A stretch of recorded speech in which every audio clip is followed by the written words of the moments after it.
He began in a modest home where every resource was accounted for, where ambition outpaced capital. The earliest chapter of every great fortune is not a shiny office or a private jet. It's a small idea executed with stubborn discipline. In this case, we see a young entrepreneur learning the rudiments of trade, negotiation across a kitchen table, early deals that taught the difference between price and value, and the first moment he realized scale was possible. That learning curve made him obsessive about margins, how a tiny improvement on procurement or logistics could compound across millions of transactions.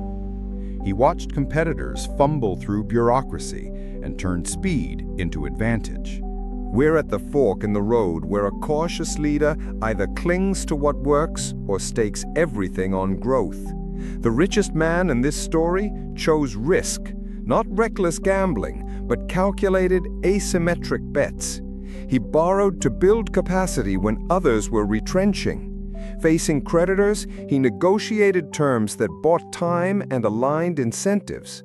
Early lenders weren't silent investors, they became allies in expansion.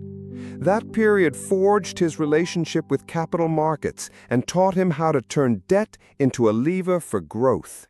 Importantly, his risks targeted control points, infrastructure, distribution, and ownership of bottlenecks. Instead of spreading bets across many uncorrelated ventures, he concentrated capital where he could build a moat. Building a billion-dollar empire often means not just competing, but owning the pipeline. Vertical integration, owning supply, production, distribution, and retail, transforms revenue into control.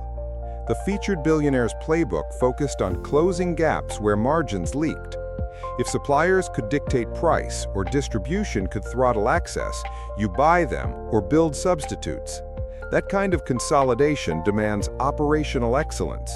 Run factories efficiently, negotiate raw material contracts, and take on the messy work of integration that most founders avoid. The near-term cost is steep: capital investments, restructurings, and integration headaches.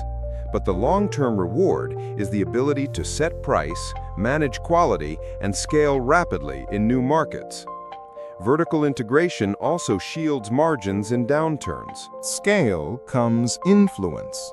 And when influence is wielded legally and strategically, it becomes a fortress. This scene explores how a dominant player uses market power, exclusive distribution rights, preferential supplier contracts, and strategic pricing that slows rivals. He didn't outlaw competition, he engineered such high barriers that challengers struggled to gain traction. But power brings scrutiny. To navigate regulatory attention, the empire invested heavily in compliance teams, public relations, and tangible social initiatives that softened public perception. That balance, pushing aggressive market strategies while maintaining legitimacy, is a defining art of a billionaire operator. The company also leveraged network effects. Every additional customer improved service value and reduced per-unit costs. Empires are sustained when power transitions succeed. Family dynamics defined the governance of this fortune, mixing legacy, loyalty, and cold business logic. Rather than treating heirs as entitled successors, the founder institutionalized meritocracy, formal roles, external boards, and performance gates. He also used trusts, holding companies, and clear governance charters to prevent fragmentation. Succession planning was not a one-time event. It was a decade-long program of mentorship, exposure, and staged responsibility. Each potential successor ran discrete units and had to demonstrate P&L accountability. The founder's advantage was that he remained the brand's human anchor while devolving operational control, balancing charisma with institutional muscle. This approach reduced single-point failure risk and prepared the company for external scrutiny. But family ownership brings complexities. Concentration beats diversification in execution, but diversification protects against tail risk. He balanced both: concentrated bets in core sectors he controlled, and smart diversification into unrelated asset classes to hedge geopolitical or sector crashes. Energy, telecom, retail, and financial services became anchors, each hedging the other. When oil revenues wobbled, telecom subscriptions flowed steady. When retail slowed, industrial contracts stabilized cash flow. He also used real assets, ports, land, and infrastructure as inflation hedges and sources of stable return. Importantly, diversification wasn't random. He focused on sectors where his operational playbooks and capital advantages transferred. Every empire faces a shock, regulation, recession, or reputational fire. The difference between survival and collapse is response architecture. When a major crisis hit, a regulatory probe, media storm, or a market collapse, the billionaire moved methodically. First, containment. Isolate the problem and communicate clearly.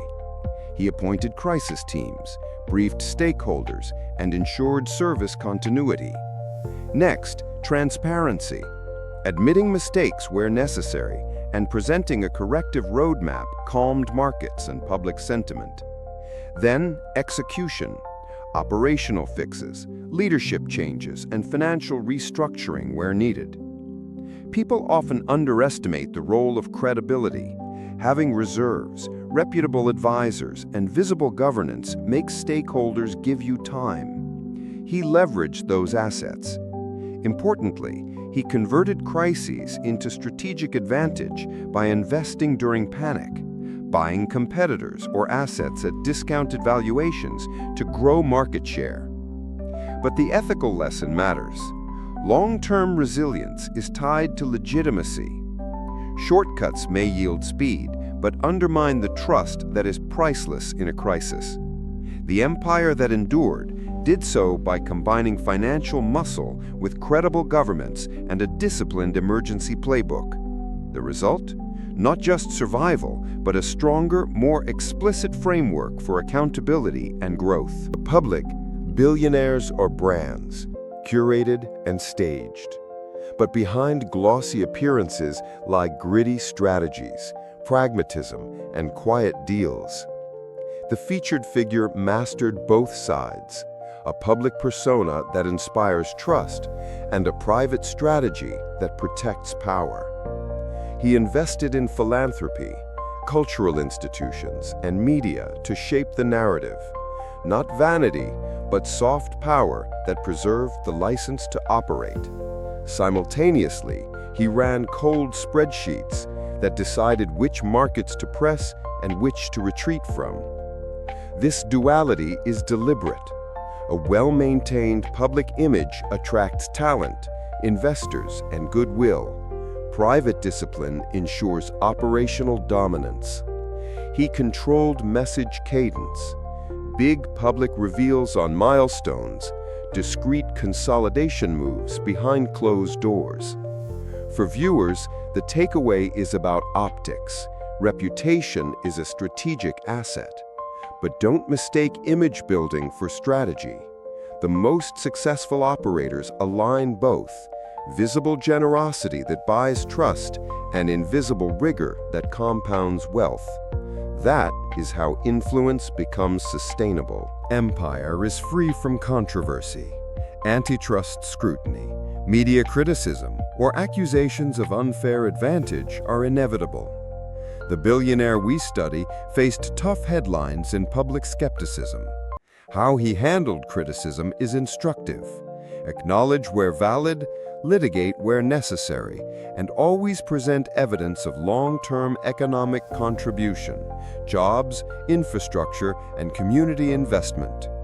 He invested in compliance, independent audits, and open dialogues with stakeholders to rebuild trust. Yet controversies can also be strategic distractions if poorly managed.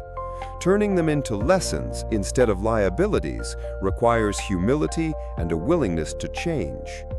Public criticism also forced internal improvement, better governance, stronger environmental standards, and clearer reporting. For the ambitious entrepreneur, the message is clear. Anticipate scrutiny and design your operations to withstand it. Controversy is not the end, it's a stress test. Should an ambitious entrepreneur take from this story? First, build systems before scale. Processes compound faster than ideas. Second, use disciplined leverage. Debt is power if you manage cash cycles and downside. Third, focus on control points. Owning distribution, infrastructure, or tech edges gives pricing power. Fourth, diversify with intent. Pick sectors where your operational strengths transfer. Fifth, plan succession early. Institutionalize so the company survives beyond the founder. Sixth, prepare for crisis with reserves, governance, and credible advisors.